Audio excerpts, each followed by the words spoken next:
Hello നമസ്കാരമുണ്ട്.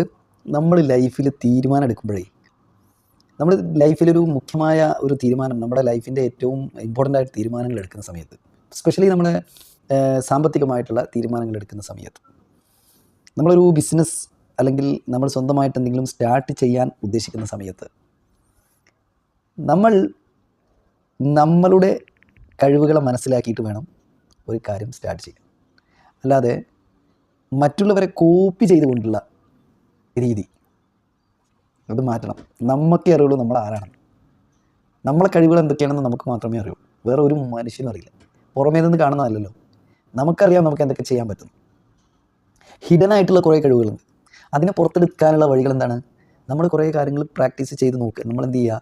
കുറേ കാര്യങ്ങൾ ട്രൈ ചെയ്ത് നോക്കുക. കുറേ കാര്യങ്ങൾ നമുക്ക് ഇഷ്ടമുള്ള കാര്യങ്ങൾ ട്രൈ ചെയ്ത് നോക്കി ഏതിലാണോ നമുക്ക് നല്ല ഗുഡ് ഫീലിംഗ് തരുന്നത്, നമ്മൾ ചെയ്യുന്ന സമയത്ത് നമുക്ക് പെട്ടെന്ന് ടൈം പോകുന്നു, നമുക്ക് ടൈമേ കിട്ടുന്നില്ല, അത്രയും നമ്മൾ അതിൽ എൻജോയ് ചെയ്യുന്നു. അങ്ങനെ നമ്മളെ പാഷനെ കണ്ടെത്തുക. ആ ഒരു രീതിയിൽ നമ്മൾ ജീവിതം കെട്ടിപ്പടുത്താൽ നമ്മൾ ചെയ്യുന്ന വർക്കിൽ നമ്മൾ നല്ല സാറ്റിസ്ഫാക്ഷൻ ഉണ്ടാവും, എന്തായിക്കോട്ടെ. പക്ഷേ നമ്മളെ പാഷനെ കണ്ടെത്താൻ അത്ര പെട്ടെന്ന് എളുപ്പമല്ല.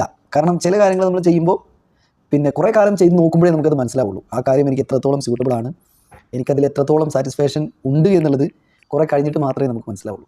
അപ്പോൾ അതിനുള്ള മാർഗ്ഗം എന്ന് പറഞ്ഞാൽ നമ്മൾ ചൂസ് ചെയ്യുക കാര്യങ്ങൾ, നമ്മളൊരു ഫിൽറ്റർ ചെയ്തിട്ട് കുറച്ച് കാര്യങ്ങൾ ചൂസ് ചെയ്യുക. എന്നിട്ട് ആ കാര്യങ്ങളൊക്കെ ഒന്ന് അപ്ലൈ ചെയ്ത് നോക്കുക. അതിനുശേഷം ഏതിലാണോ നമുക്ക് കുറച്ചൊരു ബോറില്ലാതെ നമുക്ക് ആ കാര്യം ചെയ്യാൻ പറ്റുന്നതെങ്കിൽ അതിൽ കുറച്ചും കൂടെ തുടരുക. അതിനെ പിന്നെ വീണ്ടും ഫിൽറ്റർ ചെയ്തിട്ട് 2-3 കാര്യങ്ങളാക്കി മാറ്റിയിട്ട് വീണ്ടും അതിലെല്ലാം കോൺസെൻട്രേറ്റ് ചെയ്ത് നോക്കുക ഏതാണ് നമുക്ക് സൂട്ടബിൾ ആയിട്ടുള്ളത്.